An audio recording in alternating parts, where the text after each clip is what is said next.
नमस्कार, 8 की फाइट में बहुत बहुत स्वागत है आप सभी का। मैं रविंद्र सिंह आपके साथ। और 8 की फाइट का आज का मुद्दा है सदन में संग्राम, डीएनए पर घमासान। दरअसल बजट सत्र के दूसरे दिन भी राजस्थान विधानसभा में विपक्ष का जोरदार हंगामा देखने को मिला। आदिवासियों के डीएनए जांच वाले बयान पर शिक्षा मंत्री मदन दिलावर से माफी मांगने और इस्तीफे की मांग को लेकर विपक्ष ने सदन से वॉकआउट कर दिया, बहिर्गमन कर दिया। नेता प्रतिपक्ष टीकाराम जूली ने कहा, मदन दिलावर ने बयान पर माफी नहीं मांगी है और सीएम ने उनसे इस्तीफा भी नहीं लिया है। हमारी दो ही प्रमुख मांगे हैं। अपने बयान को लेकर मदन दिलावर ने कहा कि आदिवासियों ने हमारी संस्कृति को बचाया है। आदिवासी समाज के बारे में कोई नकारात्मक चर्चा करना मेरे मन में कभी नहीं रहा। आखिर इस मुद्दे पर कांग्रेस इतना हंगामा क्यों कर रही है? दिलावर के बहाने इतना हंगामा क्यों मचा है? और यह मुद्दा बीएपी का था, आखिर कांग्रेस इसे क्यों उठा रही है? और बीजेपी की क्या रणनीति रहने वाली है? सरकार का क्या कदम रहने वाला है? इसी मुद्दे पर चर्चा करेंगे। पहले एक छोटी सी रिपोर्ट दें। उठना पड़ेगा।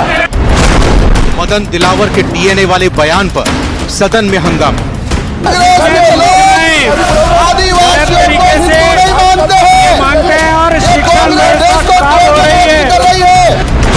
शिक्षा मंत्री दिलावर के इस्तीफे पर अड़ा विपक्ष। हम लोग आज जो बाकी कार्रवाई है उसमें भाग नहीं लेंगे जब तक मदन दिलावर जी माफी नहीं मांगे और मुख्यमंत्री जी उनका इस्तीफा नहीं ले। टीकाराम बोले, दिलावर ने आदिवासी समाज का अपमान किया। मदन दिलावर मंत्री को बचाया जा रहा है। पूरा आदिवासी समाज शिक्षा मंत्री से कह रहा है कि वो इस्तीफा दे, माफी मांगे। दिलावर बोले, आदिवासी हिंदू हैं और हिंदू रहेंगे। आदिवासी हमारे लिए सम्माननीय है, पूजनीय है और हिंदू जाति के सबसे श्रेष्ठतम अंग है। सदन में संग्राम, डीएनए पर घमासान। और हमारे साथ चार खास मेहमान जुड़ चुके हैं। एक एक करके सभी का परिचय कराते हैं। स्वागत करते हैं आशीष चतुर्वेदी जी, बीजेपी से हैं। बहुत बहुत स्वागत आशीष जी। आरसी चौधरी साहब पीसीसी महासचिव हैं, स्वागत है चौधरी साहब आपका। आशुतोष रावत जी, वरिष्ठ पत्रकार, आशुतोष जी आपका स्वागत। राजीव जैन साहब, राजनीतिक विश्लेषक, आपका भी बहुत बहुत स्वागत। सबसे पहले सीधा सवाल आरसी चौधरी साहब आपसे, आखिर विपक्ष कांग्रेस मंत्री मदन दिलावर की किस बात पर आपत्ति कर रही है? ऐसा उन्होंने क्या कहा था जिससे आपको लगता है कि आदिवासी समाज की बेइज्जती हुई है, उनके साथ नाइंसाफी हुई है? सबसे पहले तो रविंद्र जी मैं कहना चाहूंगा कि आपने कहा तो मैं आपके दर्शकों को और न्यूज 18 के दर्शकों को वो बात सुनवा देना चाहता हूं जो स्वयं मदन दिलावर जो प्रदेश के शिक्षा मंत्री हैं, जो आने वाली पीढ़ी को संस्कार और शिक्षा से जिन्हें निपुण करने की जिम्मेदारी जिस मंत्री पे है, उस मंत्री का इस प्रदेश के, इस देश के एक उच्च वर्ग के लिए क्या भाव है, क्या विचार है, उन्हीं की जुबानी आपके मीडिया पे मैं सुना देता हूं। आप सुना दीजिए। बर्दाश्त नहीं करें वो तो हिंदू ही नहीं है।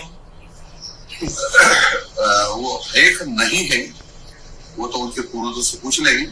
हमारे यहाँ एक जो वंशावली लिखने वाले लोग उनसे पूछ लेंगे तो क्या है। और हिंदू नहीं है वो तो फिर उनके वो डीएनए की जांच करा लेंगे, बाप की औलाद है कि नहीं। आपने सुन लिया होगा, उन्होंने कहा कि वो हिंदू हैं या नहीं है ये वंशावली लिखने वालों से पूछ लेंगे। वंशावली लिखने वाले नहीं बता पाएंगे तो उनके बाप का डीएनए चेक करा लेंगे। मदन दिलावर और भारतीय जनता पार्टी और ऐसी नफरती और उन्मादी लोगों को यह पता होना चाहिए कि जिस वर्ग और समाज के लिए ये बात करते हैं वो इस धरती के मूल निवासी हैं। वो इस पृथ्वी के, इस राजस्थान मैं आरसी चौधरी साहब आपको इसलिए रोकूंगा बीच में। मैं आरसी चौधरी साहब इसलिए रोकूंगा आपको बीच में। मैं आपको आरसी चौधरी साहब इसलिए रोकूंगा आपको बीच में। चाहते तो ये एक्सक्लूसिव बयान जो न्यूज 18 ने भी पहले चलाया था हम चला देते, क्योंकि फिर आप ही कहते कि कांट छांट का चला दिया, इसका एक अंश ही दिखाया, पूरा बयान नहीं दिखाया, तोड़ मरोड़ कर पेश किया। ऐसा हम भी आपसे कह सकते हैं जो आपने 4-5 सेकंड का सुनाया। लेकिन अगर ऐसा मदन दिलावर ने कहा था तो पिछले दिनों राजकुमार रौत क्यों उग्र थे? राजकुमार रौत तो अपने ऊपर इस बात को ले रहे हैं कि ये राजकुमार रौत के ऊपर निशाना साधा है। वो राजकुमार रौत कह रहे हैं कि मैं अपना डीएनए का सैंपल देने के लिए उनके आवास पर पहुंचा। वो निजी अपने ऊपर लेकर चल रहे हैं। रविंद्र जी, मैं कहना चाहूंगा कि तो आप राजकुमार रौत की लड़ाई लड़ रहे हैं, आपके सहयोगी हैं इंडिया गठबंधन में, साथ ही लोकसभा चुनाव लड़े थे, जी बताएं। मैं उम्मीद करता हूं कि आपके तमाम प्रश्नों का मैं जवाब दे पाऊं, और जवाब देने के लिए मुझे समय देना होगा, तभी मैं आपका जवाब दे पाऊंगा। राजकुमार रौत नहीं, इस हिंदुस्तान का तमाम मूल निवासी राजकुमार रौत बनके अपने डीएनए का सैंपल देने के लिए वो तैयार है। और मैं तो यह भी कहना चाहता हूं कि जब आपकी परवरिश पे, जब आपकी माता पे, जब आपकी बहनों के चरित्र पे जब प्रश्न उठता है, और वो लोग जब चरित्र पे प्रश्न उठाते हैं जो देश के संविधान की शपथ लेके और सबको एक नजर से देखने की जो बात कह रहे हैं, वो सिर्फ इस देश के आदिवासियों का डीएनए टेस्ट कराना चाहते हैं, तो वो आदिवासी जिन्हें भारतीय जनता पार्टी की रहनुमाई पे जिंदा रहना हो या कोई पद प्राप्त करना हो वो तो हो सकता है, लेकिन हर आदिवासी और हर राजस्थानी प्राण जाए पर वचन ना जाए, आन बान शान के लिए मरना हमारा खून का रिश्ता रहा है, और वो हर व्यक्ति देता है, चाहे राजकुमार रौत हो, चाहे कांग्रेस के विधायक हो, चाहे किसी अन्य दल के विधायक हो। और मैं तो बहुत से उन लोगों को देखा है, उन लोगों के वक्तव्यों को देखा है जो दूसरे दलों में भी है, लेकिन वो ये कहते हैं कि मुख्यमंत्री जी डीएनए की मशीन कब लगा रहे हैं, हमें डीएनए कहां भेजना है। हिंदुस्तान का हर व्यक्ति डीएनए भेजना चाह रहा है कि तो क्या कांग्रेस सदन में माफी मांगने और मदन दिलावर के इस्तीफा देने से कम पर नहीं मानेगी?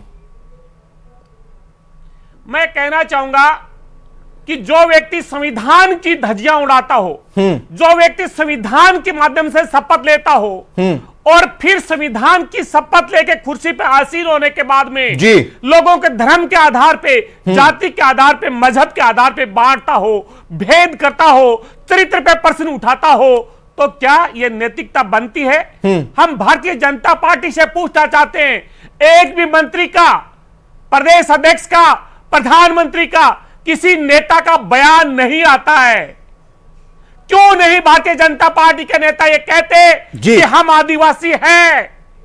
जब मोदी पे हमला होता है, मोदी का परिवार बन जाता है। जब देश के आदिवासी पे जब हमला होता है, तब भारतीय जनता पार्टी के मैं सीधा आशीष चतुर्वेदी से जवाब लेता हूं। आशीष जी, मदन दिलावर के इस बयान के बाद स्पष्टीकरण, किसी तरह की कोई सफाई, या अब जब कांग्रेस की तरफ से इस्तीफा मांगा जा रहा है, इस पर कोई प्रतिक्रिया क्यों नहीं आई है?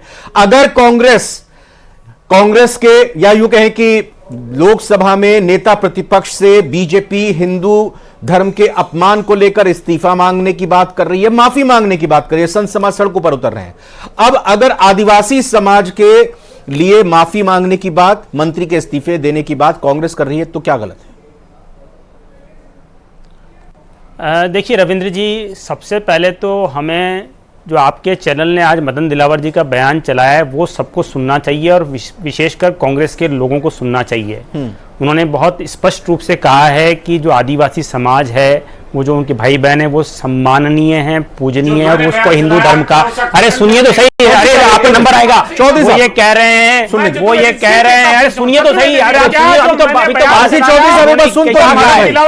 उन्होंने ये कहा है कि सम्माननीय, पूजनीय और हिंदू धर्म का हिस्सा है। देखिए, मैं 3-4 बातें यहाँ पे कहना चाहता हूँ। सबसे पहले तो कांग्रेस का जो मकसद है ना, वो कांग्रेस का मकसद एकदम स्पष्ट है, चाहे संसद हो चाहे विधानसभा हो, उनको हंगामा खड़ा करना है, खड़ा करना मकसद है। आशीष जी, मदन दिलावर ने क्या ये नहीं कहा कि अगर बीएपी के नेता अपने आप को हिंदू नहीं मानते तो उन्हें डीएनए टेस्ट करके देखना चाहिए कि वो हिंदू के बेटे हैं या नहीं है, अपनी बाप की औलाद है नहीं? अगर मैं साफ बोलूं, ये नहीं कहा था क्या उन्होंने? देखिए रविंद्र जी, कहा जहां तक अपमान की बात है तो नहीं, जैसा आपने सुनाया है और जैसा हमने देखा है, तो कहा है निश्चित रूप से वो जो बयान है वो सही अर्थों में नहीं लिया गया। अच्छा, देखिए, जितना आदिवासियों के लिए कल्याण का काम रविंद्र जी भारतीय जनता पार्टी ने किया है, अरे भाई इनके नेता थे ना, अरे अधीर रंजन चौधरी कौन थे? लोकसभा में आपके नेता थे, आपके नेता थे नहीं थे? लोकसभा में नेता थे, उन्होंने क्या राष्ट्रपति के लिए वर्ड यूज किए थे बताइए आप? देश की पहले महिला आदिवासी राष्ट्रपति के लिए किस तरह के वर्डों का यूज किया था? कांग्रेस को क्षमा मांगनी चाहिए चौधरी जी को, यहाँ पे बैठकर पूरे देश से क्षमा मांगनी चाहिए। ये भारतीय जनता पार्टी वो पार्टी जिससे 2 मुख्यमंत्री आदिवासी बनाए। आशीष जी, आप जिम्मेदार प्रवक्ता है, आप भाजपा के जिम्मेदार प्रवक्ता है, मैं सिर्फ आपसे इतनी गुजारिश कर रहा हूं कि जो मैंने वीडियो दिखाया, क्या वो वीडियो मदन दिलावर जी का है या नहीं है। मदन दिलावर जी कह रहे हैं कि उनके मां बाप का डीएनए टेस्ट करवा लेंगे। मदन दिलावर जी ने कहा है, उसके बाद के स्टेटमेंट पूछ लेंगे। आप उसके बाद के स्टेटमेंट सुनना ही चाहते हैं? डीएनए टेस्ट कराएंगे? आप उसके बाद का स्टेटमेंट सुनना नहीं चाहते हैं? के लिए भाजपा सरकार लगाएगी। रविंद्र जी, क्या सबको डीएनए सैंपल भेज बाद का स्टेटमेंट क्या था बताइए, बाद का स्टेटमेंट क्या था और बाद के स्टेटमेंट से पहले वाली स्टेटमेंट जस्टिफाई हो रही है क्या?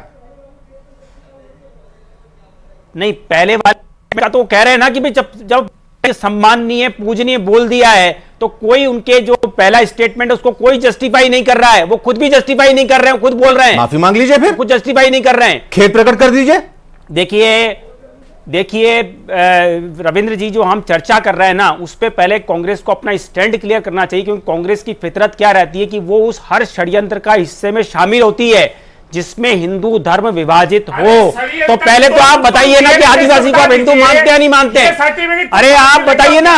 सर्टिफिकेट मारने लगे हो। अरे चौधरी जी आप बताइए कि आप आदिवासियों को हिंदू मानते हैं या नहीं मानते, पहले तो बताइए। मैं तुमसे ये पूछ रहा हूं, मुझे समझाइए। मदन दिलावर जी ने अपमान किया, क्या भारतीय जनता पार्टी की आप नुमाइंदगी कर रहे हैं? आशीष जी, तो संदर्भ बताइए फिर, मदन दिलावर का क्या मतलब था इससे? भाई हम तो नहीं समझ पाए, आप समझा दीजिए। यह सरकार उसका संरक्षण करेगी मदन दिलावर का, यह हम पूछना चाहते हैं। मदन दिलावर जी का पक्ष रखने आए, मदन दिलावर जी का सरकार उनका आपने मदन दिलावर जी का आज का स्टेटमेंट सुना नहीं सुना? रविंद्र जी आपने चलाया नहीं चलाया स्टेटमेंट बताइए? चलाया सर, लेकिन अभी क्या स्टैंड है आपका? आज का स्टेटमेंट सुनाइए ना। मैं सुना देता हूं। रविंद्र जी आप आज का स्टेटमेंट सुनाइए। उन्होंने क्या बोला है? उन्होंने बोला है आदिवासी हमारे लिए सम्माननीय है, आदिवासी हमारे लिए पूजनीय है, आदिवासी हिंदू हैं। ये तीनों स्टेटमेंट में बताइए क्या बात है? लेकिन इसमें चौथा स्टेटमेंट ये होना चाहिए था कि नहीं होना चाहिए था कि मेरे पिछले स्टेटमेंट को गलत माना गया या गलत मेरे मुंह से निकल गया, उस पर मैं खेद जताता हूं। ये चौथा स्टेटमेंट होना चाहिए था कि नहीं होना चाहिए था? निश्चित रूप से होना चाहिए रविंद्र जी, बिल्कुल होना चाहिए। अगर किसी मतलब जिम्मेदार पद पर अगर कोई बैठा हुआ व्यक्ति है, उससे अगर किसी की भावनाएं आहत होती है तो उसको खेद प्रकट करना चाहिए, माफी मांगनी चाहिए। आशुतोष रावत जी, आपने दोनों ही प्रवक्ताओं को बड़ी ही गौर से सुना। मुझे बताएं कि विधानसभा में आज किरोड़ी लाल मीणा का इस्तीफा हो जाता है, वो एक्सेप्ट हुआ कि नहीं वो अलग बात है, और दूसरी तरफ विपक्ष एक मंत्री का इस्तीफा मांग रही है। सरकार की क्या स्थिति आप समझते हैं और कांग्रेस का कैसे आप पक्ष देख रहे हैं इस वक्त, विशेष तौर पर आदिवासी के इस मुद्दे को लेकर? देखिए रविंद्र जी, जो कुछ आज विधानसभा में हुआ है या विधानसभा के बाहर जो हो रहा है, जो आदिवासी वाला मुद्दा है, इन सब के पीछे हमको कारण समझना पड़ेगा, और वो कारण है जो 5 विधानसभा क्षेत्रों में चुनाव होने वाले हैं और साथ में जो सत्र चल रहा है उस सत्र में सरकार को कैसे घेरा जाए।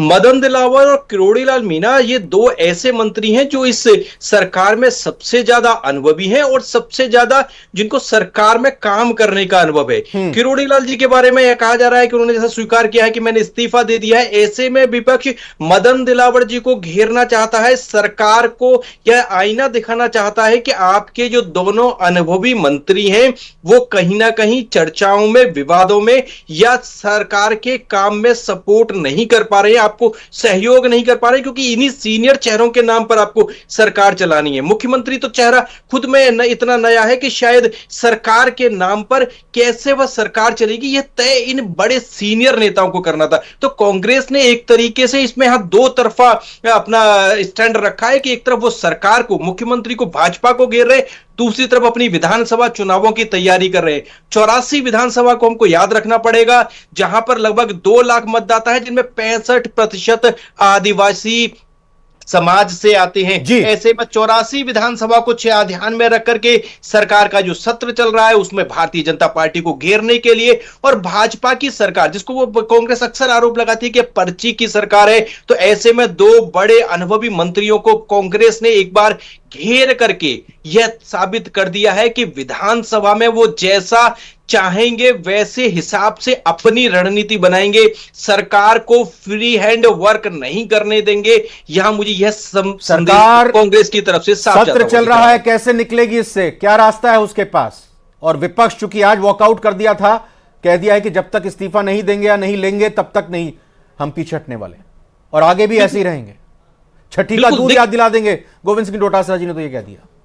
बिल्कुल बिल्कुल। देखिए रविंद्र जी, आप चाहे लोकसभा को देखिए चाहे राज्यसभा को देखिए, जिस तरह से लोकसभा के चुनाव जब से आए हैं उसके बाद में हमको कांग्रेस की रणनीति हर फ्रंट पर बदली हुई नजर आई है। हमको ध्यान रखना पड़ेगा कि कांग्रेस उसके बाद में लगातार जो आक्रामक है उस आक्रामकता में भी अपनी एक एक्सट्रीम लेवल पर जाकर के विरोध प्रदर्शन कर रही है। लोकसभा के अंदर हमने जिस समय प्रधानमंत्री नरेंद्र मोदी भाषण दे रहे थे उस समय भी देखा कि लगातार कांग्रेस ने जब तक 2.25 घंटे उनका भाषण चला उस समय तक उनका विरोध किया, राज्यसभा में वॉकआउट किया। अब क्या चाह रहा है विधानसभा में, क्या चाह रहा है सर बीजेपी सरकार? देखिए कौन आएगा संकट मोचक बनकर? देखिए संकट मोचक बनने के लिए तो मुझे नहीं लगता कि मदन दिलावर का इस्तीफा भारतीय जनता पार्टी कराएगी, क्योंकि अगर एक तरीके से उन्होंने आज सार्वजनिक तौर पर स्वीकार कर लिया कि जो पहला उनका स्टेटमेंट था या पहले स्टेटमेंट में जो लैंग्वेज थी उसको उन्होंने एक तरीके से स्वीकार कर लिया कि मुझसे कहीं गलती हुई है, लेकिन बहुत अनुभवी नेता हैं और उसके साथ में आरएसएस का सपोर्ट उनके साथ में इस कदर है कि मुझे नहीं लगता कि भारतीय जनता पार्टी इतना बड़ा रिस्क लेगी कि राजीव जैन सर आपसे समझना चाहूंगा, चाहे लोकसभा हो, संसद हो या विधानसभा हो, इस तरह से पक्ष और विपक्ष में टकराव, बहिर्गमन, वॉकआउट करना, लगातार गतिरोध बनना, ये विधायी कार्यों को कितना प्रभावित करते हैं और पक्ष और विपक्ष कितना दूर होते चले जा रहे हैं? लोकसभा चुनाव के बाद पक्ष और विपक्ष में, भाजपा और उसके विरोधी दलों में टकराव बहुत ज्यादा बढ़ गया है। और मदन दिलावर का बयान, उस मामले में भाजपा सरकार पूरी यहाँ गिरती हुई नजर आ रही है, लेकिन उन्होंने अपना बयान भी यू टर्न भी ले लिया है मदन दिलावर ने। मैं रविंद्र आपको याद दिला दूं कि मदन दिलावर ही इस सरकार में एकमात्र ऐसे मंत्री हैं जो भैरव सिंह शेखावत सरकार में भी मंत्री रहे। तो मदन दिलावर की राजनीति पूरी हिंदुत्ववादी राजनीति है। वो बजरंग दल के जरिए राजनीति में आए, 1990 में विधायक बन गए थे और 93 में वो मंत्री भी बन गए थे भैरव सिंह जी की सरकार में। तो इस सरकार में जो सबसे अनुभवी और सबसे पुराना मंत्री के तौर पे मदन दिलावर ही हैं। ये किरोड़ी लाल मीणा भी बाद में मंत्री बने, भैरव सिंह सरकार में वो कभी मंत्री नहीं रहे।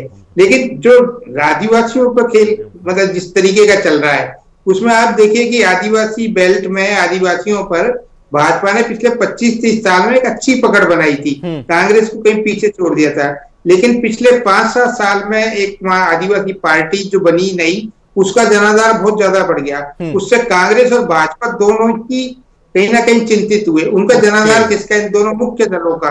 तो वहां एक तीसरी पार्टी खड़ी हो गई।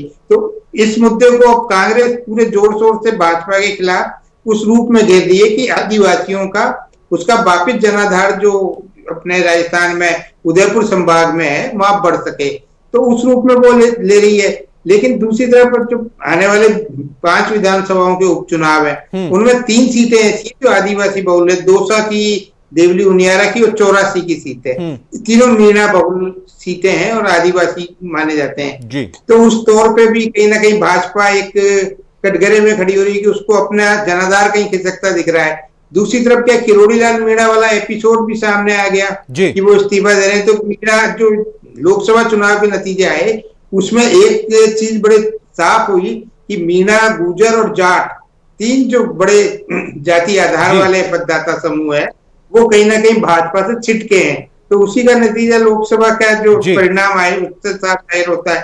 तो भाजपा पूरी तरह से गिरी हुई है। तो निश्चित तौर पे अब ये कहाँ जाके रुकेगा टकराव? मुझे तो लगता नहीं है कि इस विधानसभा सत्र में टकराव कहीं खत्म हो पाएगा। ओके, यानी अभी आशंका है कि सदन की कार्यवाही सही तरीके से चल पाएगी, नहीं चल पाएगी। आरसी चौधरी साहब, एक बड़ा आरोप लगाया गया बीजेपी की तरफ से आपके ऊपर कि तुष्टीकरण जहां लगता है आप वहां पहुंच जाते हैं और हिंदू समाज से आदिवासी को अलग करने की यह साजिश। रविंद्र जी, मैं कहना चाहूंगा कि आज स्वामी विवेकानंद जी की पुण्यतिथि है और 1893 में शिकागो की जो धर्म संसद के अंदर उन्होंने बोला था कि इस देश के अंदर सांप्रदायिक ताकतों ने, कट्टरपंथी ताकतों ने, वंशज हट धर्मिताओं ने इस धरती को हिंसा से भर दिया और कई बार इस धरती को लहूलुहान किया। ये जो लोग हैं जो हिंसा करके, जो नफरत पैदा करके, जो लोगों पे जबरनिया उनकी धार्मिक स्वतंत्रता जो संवैधानिक अधिकार है आर्टिकल 25 से 28 के तहत उस पे लगातार जो हमला करते हैं और फिर कांग्रेस पे एक आरोप लगाते हैं। हम ये कह रहे हैं कि अगर आज जिस मंत्री का आप जिक्र करें वही उसी आदिवासी समाज से आते हैं, वही मूल निवासी हैं और वो कहते हैं रामचरितमानस की चौपाई को पढ़ते हुए, रघुकुल रीत सदा चली आई, प्राण जाए पर वचन ना जाए। जो उन्होंने जो वादा किया जनता की अदालत में कि अगर 7 सीटें नहीं जीती तो मैं मेरे पद से इस्तीफा दे दूंगा, मंत्री पद से। ठीक है। और वही मूल निवासी, वही आदिवासी अपने वचन को निभाने के लिए मंत्री पद का त्याग कर देता है। और वो दूसरी तरफ भारतीय जनता पार्टी जो इस समाज के, जो इस देश के, जो इस राज्य के लोगों को अपमानित करने में, जो इन माताओं बहनों की इज्जत को आरसी चौधरी साहब, कोई क्या स्वामी विवेकानंद या किसी और महापुरुष ने तुष्टिकरण को लेकर भी कुछ कहा है? का कोई नेता माफी मांगता है, ना सूबे का मुख्यमंत्री माफी मांगता है। और मैं साधुवाद करना चाहूंगा बीजेपी के प्रवक्ता आशीष चतुर्वेदी जी का, जी बिल्कुल, जो उन्होंने कहा कि उन्हें माफी मांगनी चाहिए। ठीक है आशीष क्यों नहीं मुख्यमंत्री ने कहा कि खड़े होइए और आसाम की विधान। आशीष जी, सदन का टकराव गतिरोध खत्म होगा कि नहीं होगा? देखिए रविंद्र जी, हमको समझना पड़ेगा कि पैटर्न जो कांग्रेस ने अभी डेवलप किया है, चाहे हम संसद की बात करें चाहे विधानसभा की बात करें, जिस तरह से, अरे सुनिए, अरे मुझे जवाब देने दीजिए ना। अरे चौधरी जी, जो प्रश्न पूछा है उसका जवाब देने दीजिए ना। प्रश्न क्या पूछा है उन्होंने? अरे प्रश्न क्या पूछा है उन्होंने? प्रश्न उन्होंने क्या पूछा है? ये कोई तरीका होता है क्या? बताइए आप। मदन दिलावर आप जब बोल रहे थे तब मैं सुन रहा था, नहीं सुन रहा था? बताइए चौधरी साहब, बोलने दीजिए। मैंने प्रश्न आपसे वैसे तुष्टिकरण का कहा था, जो आपके ऊपर आरोप लगाया, आपने उस पर जवाब नहीं दिया। आइए बिल्कुल लास्ट 15-20 सेकंड ही आशीष जी के पास। अनुसूचित जाति रविंद्र जी, ये चौधरी साहब, एक डिबेट करने का देखिए, मैंने बहुत संयमता से इनको सुना है। ये कोई ये जिस तरह से संसद में गतिरोध कर रहे हैं, यहाँ पे गतिरोध कर रहे हैं, बताइए आप, ये कोई तरीका है क्या? बताइए आप। एक मिनट को बोलने दीजिए। मतलब आपकी गलती से 99 सीटें क्या आ गई? आप विधानसभा हो, लोकसभा हो, आगे रास्ता क्या है सरकार के पास? सब जगह हंगामा कर रहे हैं। क्या रास्ता है सरकार के पास? सब जगह हंगामा कर रहे हैं। बताइए बताइए। मदन दिलावर खेत ये सब जगह हंगामा कर रहे हैं। मदन दिलावर, मंत्री मदन दिलावर खेत बेच करेंगे? पार्टी चाहेगी कि वो ऐसा करे? आशीष जी, मेरे को रविंद्र जी, मैं आपका प्रश्न सुन नहीं पाया। सर जल्दी से बताइएगा, क्या पार्टी चाहती है कि मदन दिलावर खेद व्यक्त करें, इस मामले का पटाक्षेप करें? देखिए, मदन दिलावर जी ने जो आज का स्टेटमेंट दिया वो अपने आप में स्पष्ट है, लेकिन कांग्रेस जिस तरह से हंगामा खड़ा करना चाहती है ना, कांग्रेस की मंशा यही है। कांग्रेस की मंशा है हंगामा रहना चाहिए। तो ये देखना होगा कल जब सदन की कार्यवाही होगी, क्योंकि आज बीजेपी के ऊपर, सरकार के ऊपर आक्रामक तरीके से कांग्रेस ने हमला किया और यही कहा कि माफी मांगे शिक्षा मंत्री मदन दिलावर और इस्तीफा मुख्यमंत्री को इनसे लेना चाहिए। कल की कार्यवाही होगी, क्या सुचारू हो पाएगी, बिना रोक टोक के, रुकावट के हो पाएगी, देखना दिलचस्प होगा। लेकिन फिलहाल आज की फाइट में इतना ही।